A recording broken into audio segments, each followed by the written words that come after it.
Hi, Casey. I am so excited to have you on the Screw Being Unhappy podcast. Welcome. Well, thank you so much for having me. I so appreciate being here. Yeah, and I am very excited about today's conversation, even though it seems a bit heavy topic. But Casey, you have survived leukemia two times or three times and a stroke. And not only you returned to your new normal, but you came out as a stronger, happier, and healthier. Can you tell us a bit more about your story? Yeah, I'm going to give you the short version. In 2014, I was diagnosed with acute lymphoblastic leukemia. 4 months into treatment, I had a stroke, had to relearn how to use my entire left side of my body while still going through chemo because I was not in remission. Um, 18 months later, I finished treatment, and 7 weeks after that, I relapsed the first time. And I thought that I was going to go back into chemo, and they said my body was no longer responding to chemo. So they had an immunotherapy or clinical trial. We tried the immunotherapy, it failed. It sent me into a cytokine release storm, which is where your body basically attacks itself and starts to shut down. Um, so we went on to the clinical trial. I did all the preparation for it because they test you for everything that you can Mm. imagine because they need the data. And a week before was supposed to go on it, they shut the clinical trial down. Oh my goodness. Yeah. So unfortunately, too many people had passed away, and they decided that this drug, the clinical trial drug, was not working. Um, so we asked what was next, and they said we don't really have anything. They're like, we have a clinical trial at another hospital, but we don't, we can't get you on it. And even if we can get you on it, there's a wait list, and it doesn't guarantee that you'll be able Mm. to participate. And I said, okay, because in clinical trials, there's no line skipping. It is what it is. There's a wait list. It happens. So we are like, okay, so we're just gonna keep you alive with blood and platelets until we figure out a solution or something else comes up. I was like, this doesn't sound like a great plan. So, all right. So I was in the hospital for up to 68 days, I think, at that point. And I was like, I need to go home. I need to get out of here. I will come back every single day if you need me to, but I can't be in this square box anymore. So they let me go home. The They had this other immunotherapy, and they're like, do you want to try it? It was not for my cancer. It was not approved by the FDA, and it wasn't out for even like clinical trials. And I was like, okay, I don't have anything else. Sure. And after much debate with my husband at the time of like, do you want to do this? I'm like, if it can help somebody else and it doesn't work for me, sure. Because worst case, it could help somebody else. So we did the immunotherapy, got into remission again, and then I had a stem cell transplant. My brother's my donor, and 6 months after that, I relapsed again. Mhm. So basically, we were like stem cell transplant or immunotherapy. We did the immunotherapy again, and ever since then, I've been in remission. And that's the short story. Mhm. Wow, that's tough just hearing about it. So I can't even imagine like what you have been going through. And I say about myself that I'm a pessimist turned optimist, believing that every challenge can be a gift or opportunity. But surviving cancer three times, it's a whole different level. Like it's uncomparable. How did you find your happiness again? So that, I went back to work in the midst of all this because I didn't know what else to do. So I defaulted back to my life prior to cancer, what we all do. We just, okay, life is back on track, I guess. And I basically had what I would call a nervous breakdown. I came home from work one day and I just ugly cried on the kitchen floor, and I was like, it's not working. I was like, and my husband thought something happened at work. And I was like, no, I was like, something inside of me, it's not working. Like, I'm angry, I'm sad, I'm not being fulfilled at work. And all these things started happening because I started questioning everything. And there weren't a lot of solutions out there. So that night, as I'm ugly crying in front of my dad, because my husband ended up calling him and his mom, and I was so embarrassed that I was like, I'm going to figure this out. I have to figure this out. My life depends on me figuring this out. And so that next day I went back to work, which I shouldn't have, but I did. I don't think I worked that day. And I just set in motion what I'm going to do. I started Googling like self-help books. I started researching programs. I started, like putting the pieces of like what I thought would work together. And it was a lot of things that had nothing to do with cancer at that time. Like I was pulling resources from anything that I could find. And I was talking to people and I was like, what did you do? Where can I go? And so I slowly started to build this like, okay, do this, then this list of things to try. And I realized my job I needed to walk away from, which was a really hard decision. It took me about 6 months to actually do because I could have stayed there forever and it would have been fine. It's a paycheck, but it didn't, I just couldn't handle it anymore. I couldn't handle the complaining. I couldn't handle the politics. I couldn't handle all the things that I was like, I can't wait to go do that again. And I was getting it and I hated it. I hated commuting. I hated every piece of it. It just there was no purpose in any of it.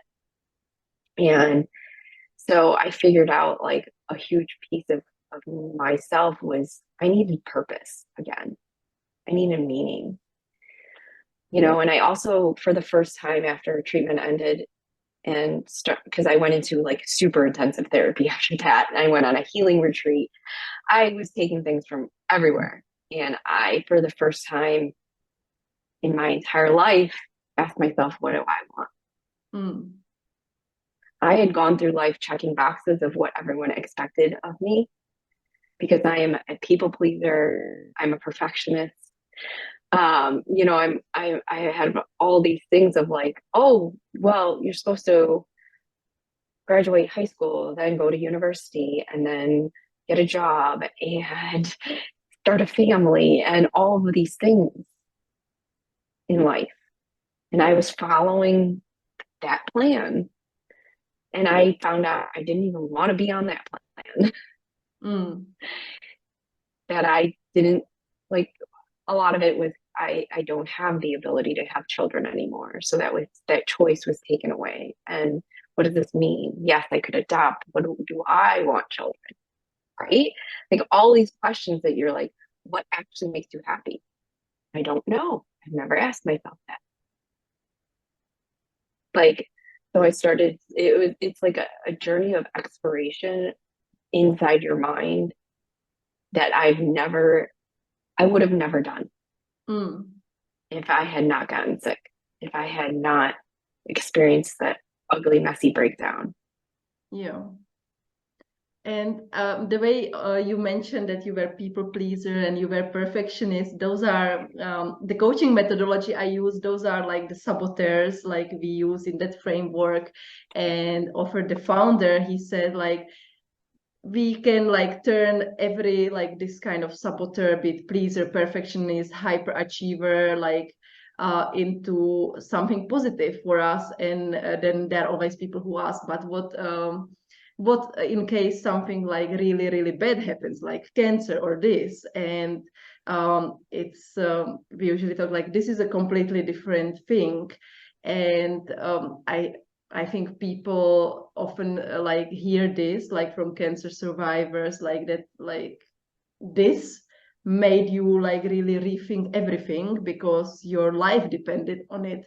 But like I don't know how to say it like diplomatically, but bluntly said, like, do we really have to wait to get cancer to change things in our life? Like, what do you have to say from the position that you have gone through this? I would agree. And I think there was always this disconnect even prior to cancer of like, I'm doing these things, but why is this not really bringing me joy? I'm going to work and I'm living for the weekend. Even though I spend 90% of my time and energy at work, I'm only getting 10% of my cup filled. Mm. So what was I waiting for?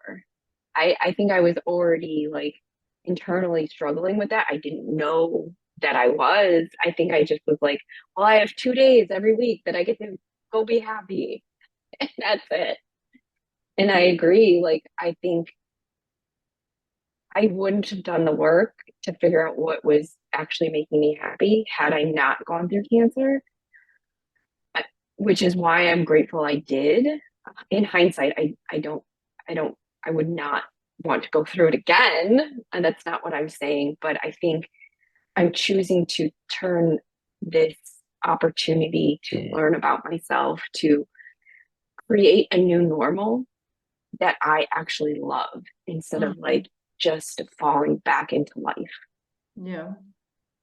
Yeah, no, like thank you for sharing this like openly and honestly, and also thank you for what you are doing, that you are helping other people who are going through similar things as you have gone through, because I think that's super important. And we like, I am sure that me and people who are listening, we already took like amazing learning points from this, like hearing it from a real person, not from somebody else whose friend had similar experience.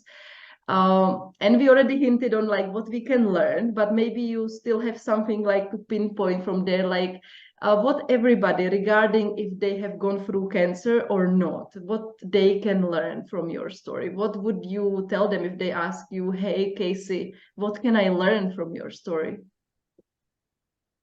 Um, that it's never too late to start over. It's never too late to go and really explore what you want to do. Like, there is no age limit for how we can change and when we can change.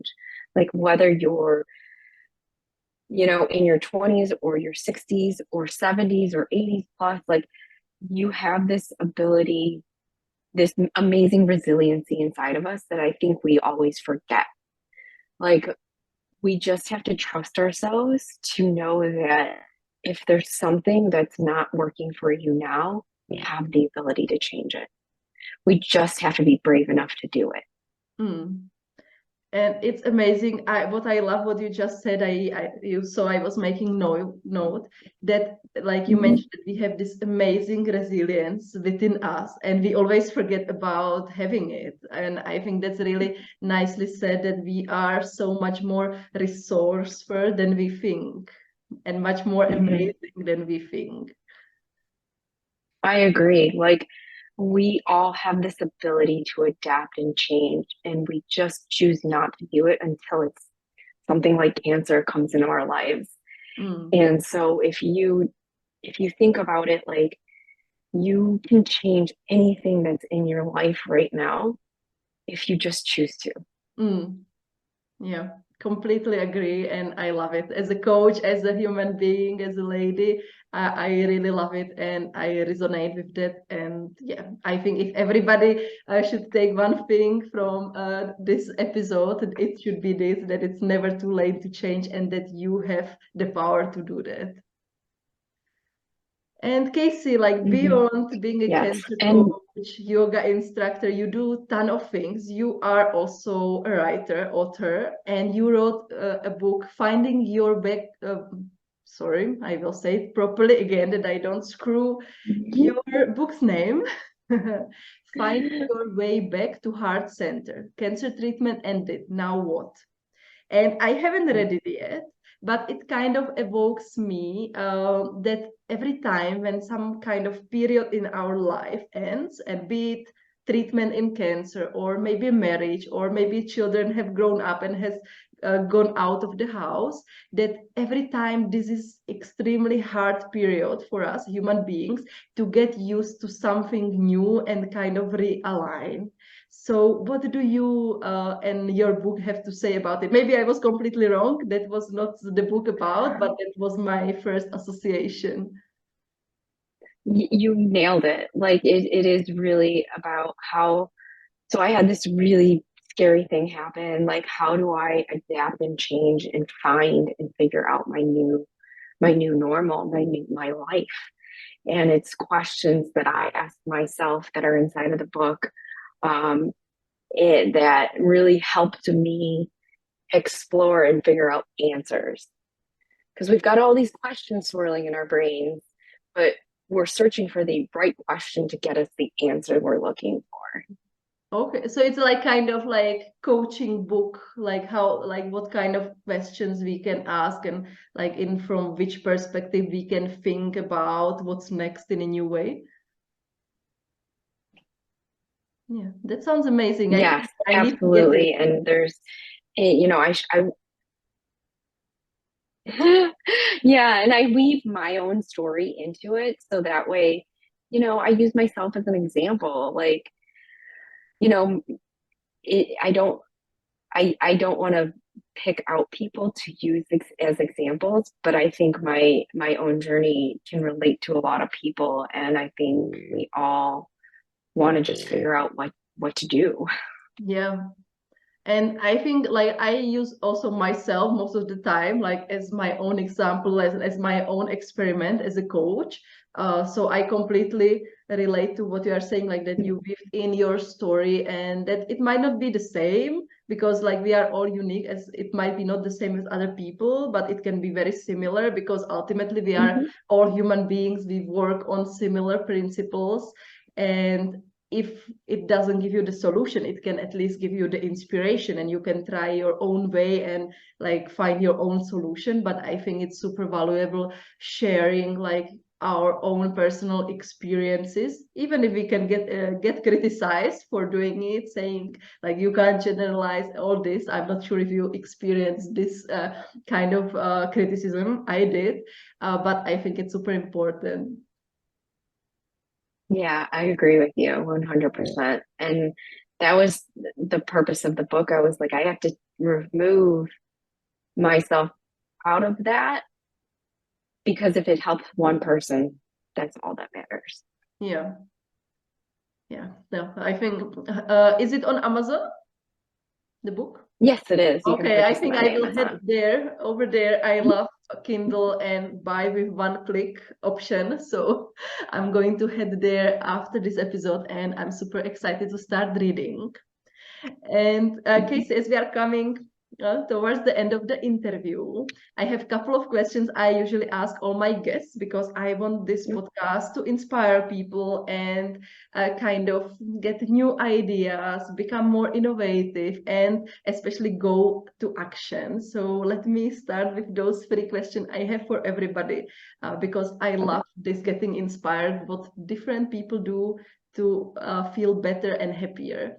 So, Casey, what lifts you up when you are really, really down? Honestly, music and movement, like just being able to get out of your head in 3 minutes is so, it changes the conversation that's going on inside of your head. Mm. Like you just put on that song that you're just like, you crank up in the car every time you hear it, or you're just like, that's my jam, and you just go. It can completely shift your mood, the narrative that's going on in your head in 3 minutes. And it's Yeah, amazing. I love that. And nobody mentioned music yet, so it's the first time. Do you have a favorite one which people could check out if I put it in the show notes? I don't. It definitely changes in depending on like the season of life I am in. Okay, okay. I'm sure everybody has those songs, as you said, those you put really loud when you are in the car. Hmm. So Yeah. I'm sure people will have no problem finding the songs. And who inspires you and why?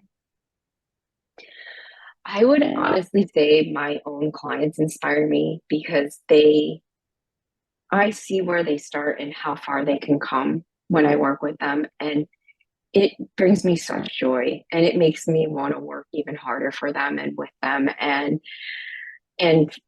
do the work that I do every single day. It really does inspire me to keep going. Yeah. No, I got smiling more because I think like that's one of the trait we have as coaches, that it made us make us really genuinely happy when our clients are doing well. And I had a consultation with my client. He's from Israel. And he was like, we were just talking. I didn't ask him any feedback, but he just sharing like how he moved on and like what looked impossible like few weeks ago. Now he's doing it. And I was just so happy. And like I completely resonated what you were saying, because to some people it might look fake, but it really excites Hmm. me when my clients have this progress. Right. You just want people to do well, and you get excited that they're excited. And it's like, I don't know, it's just so, it's, I don't ever need a thank you. I just seeing them do well is the thank you. Yeah, yeah. So thank you for this wonderful point about who inspires you. And if there is one thing you would want the people who are listening to this conversation, if there is one thing you would want them to do, what would that be? Start before you're ready, and it's never too late. Even though it can be scary, it's so worth it. In a year from now, in 10 years from now, to do it. Yeah, You will thank yourself. yeah. Start before you're ready, because we are never ready, right? No, we are never ready, and there's never a perfect time. And it's actually amazing that it comes from you, that you mentioned you used to be perfectionist. So that must have been very hard for you in the past, isn't it? Like starting before being ready. Oh my gosh, you have no idea. That's why I always preface it sometimes with, I'm a recovering perfectionist, because it sometimes doesn't go away. Yeah. But I mean, you have gone long way being able to say this. So I am impressed, and thank you so much for sharing your very tough and also very inspiring story with us. And as I mentioned, like you are cancer coach, yoga instructor, author. So where we can find you and what do you have to offer?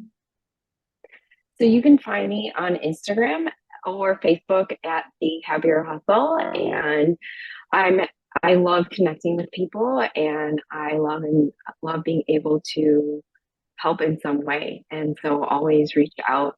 Don't ever hesitate. You're always talking to me. I don't have robots working for me. And so I just love genuinely connecting with people. Yeah, so I will put everything in the show notes so people can Mhm. find you. And thank you so much for being here. It was my pleasure talking to you, meeting you, and I'm so happy that we connected. Thank you so much. I appreciate being here and your time. I thank you. Thank